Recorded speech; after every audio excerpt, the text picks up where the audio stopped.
ಒಂಟಿ ಸಲಗ ಡ್ಯಾಶಿಂಗ್ ಈ ಟೈಟಲ್ ಎಲ್ಲ ಎಷ್ಟು ಖುಷಿ ಕೊಡ್ತಿದೆ. ಆ್ಯಂಡ್ ಫಸ್ಟ್ ಆಫ್ ಆಲ್ ಕಾರ್ಯಕ್ರಮಕ್ಕೆ ಆತ್ಮೀಯವಾದಂಥ ಸ್ವಾಗತ. Thank you. ನನ್ನನ್ನು ಇವತ್ತು ಕಾರ್ಯಕ್ರಮಕ್ಕೆ ನೀವು ಕರೆದಿದ್ದು ತುಂಬ ಸಂತೋಷ. ಅದೇ ನೀವು ಹೇಳಿದ್ದು ಇದು ಒಂದು 30 ವರ್ಷದ ಕನಸಾಗಿತ್ತು. ಈ ರೀತಿ ಎಲ್ಲ ಜನಗಳ ಆಶೀರ್ವಾದ ನನಗೆ ಸಿಗಬೇಕು ಅಂತ. ಸೊ ಇವತ್ತು ಈ ಬಿಗ್ ಬಾಸ್ ವೇದಿಕೆ ಮುಖಾಂತರ ಎಷ್ಟೆಷ್ಟು ಸ್ಟಾರ್ಗಳು ಅದನ್ನು ಸಿನಿಮಾ ಮುಖಾಂತರ ಪಡ್ಕೊಳ್ತಾರೆ. ನಾನು ಈ ವೇದಿಕೆ ಮುಖಾಂತರ ನನ್ನ ವ್ಯಕ್ತಿತ್ವದ ಮುಖಾಂತರ ಜನಗಳಿಂದ ಅದೇ ಒನ್ ಮ್ಯಾನ್ ಆರ್ಮಿ ಮತ್ತೇನು ಒಂಟಿ ಸಲಗ ಇದನ್ನೆಲ್ಲ ಪಡ್ಕೊಂಡಿದ್ದೀನಿ. ಭಾಳ ಸಂತೋಷ ಇದೆ. ಇದು ಎಲ್ಲ ಹುಡುಗರಿಗೊಂದು ಆಸೆ ಇರುತ್ತೆ ಈ ರೀತಿ ಪಡ್ಕೊಳ್ಳೋದು. ಇದು ನನ್ಸಾಗಿದೆ ನಂದು. ಎಸ್, ನಾವು ನಿಮ್ಮ ಜೊತೆ ಮತ್ತಷ್ಟು ಮಾತಾಡ್ತೀವಿ. ಬಟ್ ಅದಕ್ಕಿಂತ ಮುಂಚೆ ಬಿಗ್ ಬಾಸ್ ಜರ್ನಿ, ತಮ್ಮ ಜರ್ನಿನೇ ನೋಡೋಣವಾ? ಒಂದ್ಸಲ ಜೈ ಮಹಾಕಾಲ್ ಅನ್ನೋಣ. ರೆಡಿ? 3, 2, 1 ಗೋ. ಜೈ ಮಹಾಕಾಲ್. ಸೊ ಒಂಟಿ ಸಲಗಾಲಿದ್ದವರೆಲ್ಲ ಗುಂಪು ಮಾಡಿಕೊಂಡ್ರು, ಫ್ರೆಂಡ್ಶಿಪ್ ಮಾಡಿಕೊಂಡ್ರು. ಬಟ್ ಆದರೆ ತಾವು ಒಂಟಿಯಾಗಿ ಫೈಟ್ ಮಾಡಿದ್ರಿ. ಸೊ ಈಗ at this moment what is Bigg Boss ಅಂದರೆ ಏನು ಹೇಳ್ತೀರಿ? ಒಬ್ಬೊಬ್ಬರಿಗೆ ಒಂದೊಂದು ರೀತಿ ಬಿಗ್ ಬಾಸ್. ನನಗೆ ಅದು ನಿಜವಾದಂಥ ಒಂದು ವ್ಯಕ್ತಿತ್ವದ ಆಟ ಅಂತ ಇತ್ತು. ಈಗ ನಾವು ನಟರಾಗಿ ನಾವೊಂದು ಪಾತ್ರವನ್ನು ಬದುಕ್ತಾ ಇರ್ತೀವಿ. ಒಂದು ಯಾವುದೋ ಪ್ರಾಜೆಕ್ಟಲ್ಲಿ ಅಥವಾ ಇದರಲ್ಲಿ ನಮ್ಮ ನಿಜವಾದ ಪರ್ಸನಾಲಿಟಿ ಗೊತ್ತಿರಲ್ಲ. ಸೊ ಅದನ್ನು ನಮ್ಮ ನಿಜವಾದ ಕ್ಯಾಲಿಬರ್ ಆಗಲಿ, ಪೊಟೆನ್ಷಿಯಲ್ ಆಗಲಿ, ನಮ್ಮ ನಿಲುವುಗಳಾಗಲಿ ಇದೆಲ್ಲ ಜನಗಳಿಗೆ ಗೊತ್ತಿರಲ್ಲ, ನಮ್ಮ ರಿಯಲ್ ಪರ್ಸ್ನಾಲಿಟಿ. ಸೊ ಈ ವ್ಯಕ್ತಿತ್ವದ ಆಟದಲ್ಲಿ ನನಗೆ ಒಂದು ಒಳ್ಳೆ ವೇದಿಕೆ ಸಿಕ್ತು. ನನ್ನನ್ನು ಯಾರು ಅಂತ ಜನಗಳಿಗೆ ತೋರ್ಸೋಕ್ಕೆ, ನನ್ನ ನಿಲುವುಗಳನ್ನು, ನಾನು ಎಂಥ ವ್ಯಕ್ತಿ ಅಂತ ತೋರಿಸ್ಕೊಳ್ಳೋದಕ್ಕೆ. ಮೊದಲು ಬಹುಶಃ and I am a Guy who was gone without PR. ಯಾವುದೇ ಪ್ರಮೋಷನಲ್ ಸ್ಟಂಟ್ಸ್ ಇಲ್ಲದೆ, ಸೋಷಿಯಲ್ ಮೀಡಿಯಾ ಇಲ್ಲದೆ, ಏನೂ ಇಲ್ಲದೆ ಬಟ್ಟೆ ಪ್ಯಾಕ್ ಮಾಡ್ಕೊಂಡು ಸ್ಟ್ರೈಟಾಗಿ ಹೋಗಿದ್ದೀನಿ. ನನ್ನ ವ್ಯಕ್ತಿತ್ವದ ಆಟ it's a show of a hero. So ಅಲ್ಲಿ ನಿಮ್ಗೆ ಗೊತ್ತು, it is very tough because ಅಲ್ಲಿ ಎಲ್ಲ ಕ್ಷೇತ್ರದಲ್ಲಿ ಸಾಧನೆ ಮಾಡಿರೋ ಸಾಧಕರ ಜೊತೆ ಹೊಡೆದಾಟ ಅಲ್ಲಿರೋದು. ಸೊ ನಾನು ಹೋದಾಗ ನನಗೆ ಗ್ರೂಪ್ ಮಾಡಿಕೊಂಡು ಅಥವಾ ಸೇಫ್ ಗೇಮ್ ಮಾಡಿಕೊಂಡು ಅದು ನನ್ನ ವ್ಯಕ್ತಿತ್ವ ಅಲ್ಲ. ಏನು ಬರುತ್ತೆ ನನ್ನ ಮುಂದೆ ಅದನ್ನು, ಆ ಚಾಲೆಂಜ್ಗಳನ್ನು ಹೇಗೆ ಸ್ವೀಕಾರ ಮಾಡ್ತೀನಿ ಮತ್ತು ನನ್ನ ಸ್ಟೈಲಲ್ಲಿ ಅದಕ್ಕೆ ಹೇಗೆ ರಿಪ್ಲೈ ಕೊಡ್ತೀನಿ, ರೆಸ್ಪಾನ್ಸ್ ಕೊಡ್ತೀನಿ. ಸೊ ಅದ್ರ ಬಗ್ಗೆ ನಾನು ಭಾಳ ಆನೆಸ್ಟ್ ಆಗಿದ್ದೆ. ಮತ್ತು ಆ ಮನೆ, ನಾನು ನಾನ್ ವೆಜ್ ಬಿಟ್ಟಿದ್ದೆ.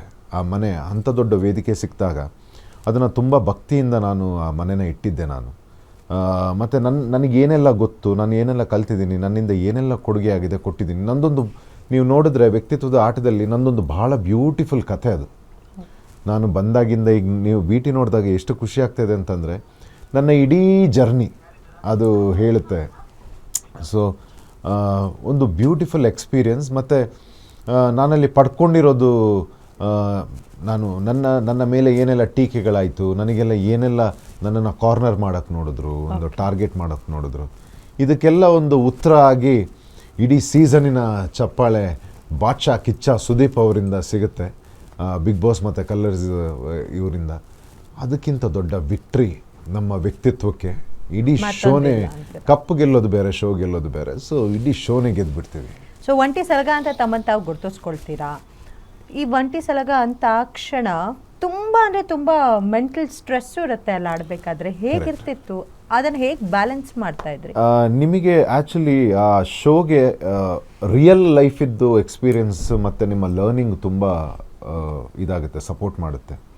ಹೊರಗಡೆ ನೀವು ಏನೆಲ್ಲ, ಈಗ ನಾವು ಹಳ್ಳಿಯಿಂದ ಬಂದಿರೋರು, ನಾವು ನಮ್ಮ ಜೀವನದ ಹಾದಿಗಳಲ್ಲಿ ನಾವು ಏನೇನೆಲ್ಲ ಫೇಸ್ ಮಾಡ್ಕೊಂಡು ಬಂದಿದ್ದೀವಿ. ಸೊ ಅದು ನಮ್ಮನ್ನು ತುಂಬ ಗಟ್ಟಿ ಮಾಡಿರುತ್ತೆ. ಆ ಎಕ್ಸ್ಪೀರಿಯನ್ಸ್ ಇಲ್ಲಿ ವರ್ಕ್ ಆಗುತ್ತೆ.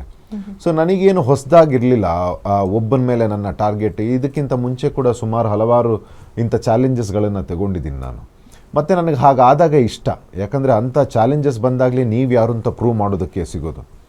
ಸೊ ನಾನು ಅದನ್ನು ಭಾಳ ಸ್ಪೋರ್ಟಿವ್ ಆಗಿ ತಗೊಂಡೆ. ಮತ್ತು ನನಗೆ ಯಾವ ಚಾಲೆಂಜಸ್ ಬರ್ತಾಯಿತ್ತು, ನನ್ನ ಕಾಂಪಿಟೇಟರ್ಸ್ ಅಥವಾ ಟಾಸ್ಕ್ ಅಥವಾ ಯಾವುದೇ, ಅದನ್ನು ರಿಸೀವ್ ಮಾಡಿ ಅದಕ್ಕೆ ಯಾವ ರೀತಿ ಉತ್ತರ ಕೊಡಬೇಕು ಆ ರೀತಿ ಕೊಡ್ತಾಯಿದ್ವಿ ನಾವು. And also we were talking about ಕಿಚನ್ನ ಚಪ್ಪಾಳೆ ಬಗ್ಗೆ ಮಾತಾಡ್ತಾ ಇದ್ವಿ. ಅದು ಸೀಸನ್ ಚಪ್ಪಾಳೆ ಹೋಗಿ ವಾರದ ಚಪ್ಪಾಳೆ ಅಂತ ಆಲ್ಟರ್ ಆಯಿತು. ಅದೇನಾದರೂ ಬೇಜಾರಿದೆಯಾ?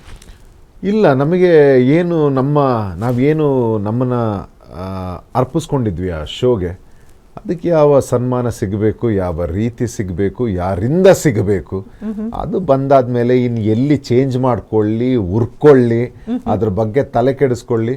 ಆ್ಯಕ್ಚುಲಿ ಹೀಗೆಲ್ಲ ಮಾಡಿದಾಗ, ಈಗ ನಾನು ಸುಮಾರು ನೋಡಿದೆ ಸೋಷಿಯಲ್ ಮೀಡಿಯಾದಲ್ಲಿ, ಕೆಲವ್ರಿಗೆಲ್ಲ ಭಾಳ ಬೇರೆ ಬೇರೆ ಕಡೆ ಅವ್ರಿಗೆ ಪಾಪ ಬರ್ನ್ ಆಗಿದೆ ನಮ್ಮ ಪರ್ಫಾರ್ಮೆನ್ಸ್ ನೋಡಿ. ಸೊ ಆದಾಗಲೇ ಅದಕ್ಕೆ ತೂಕ. ಇದಕ್ಕೆ ಆ ಚಪ್ಪಾಳೆಗಾಗಲಿ ಏನು ನನಗೆ ಸಿಕ್ತಲ್ಲಿ ಅದಕ್ಕೆ ವೆಯ್ಟ್ ಬರೋದೇ ಆಗ, ವ್ಯಾಲ್ಯೂ ಬರೋದೇ ಆಗ. ಸೊ ಅದ್ರ ಬಗ್ಗೆ ಭಾಳ ಸಂತೋಷ ಇದೆ ಮ್ಯಾಮ್. ಬಹಳ ಸಂತೋಷ. ಹೌದು. ಮತ್ತೆ ನಾನು ಅದೇ ಈ ಕಮೆಂಟ್ಸ್ ಎಲ್ಲ ಕೆಲವು ಬ್ಯಾಡ್ ಕಮೆಂಟ್ಸ್ ಹಾಕೋರು ಈಗ ಗೊತ್ತಲ್ಲ, ಈಗ social media mafia. So bad comments ನಾವೆಲ್ಲ ಮನೆಯಲ್ಲಿ ನೋಡ್ಕೊಂಡು ಭಾಳ ಎಂಜಾಯ್ ಮಾಡ್ತಿದ್ವಿ. ನಿನ್ನ ಒಂದು ಕಿಚ್ಚನ ಚಪ್ಪಾಳೆ ಹೇಗೆ ವರ್ಕ್ ಆಗಿದೆ ನೋಡು, ಹೊರಗಡೆ ಜನಗಳು ಹುರ್ಕೊಳ್ತಾ ಇರೋದು ನೋಡು ಅಂತ ಅದನ್ನ ಕಮೆಂಟ್ಸ್ ನೋಡಿದಾಗ ನಮಗೆ ಭಾಳ ನಗು ಬರ್ತಾಯಿತ್ತು. ಮತ್ತು ಕಿಚ್ಚ ಸರ್ ಹೇಳ್ತಾಯಿದ್ರು,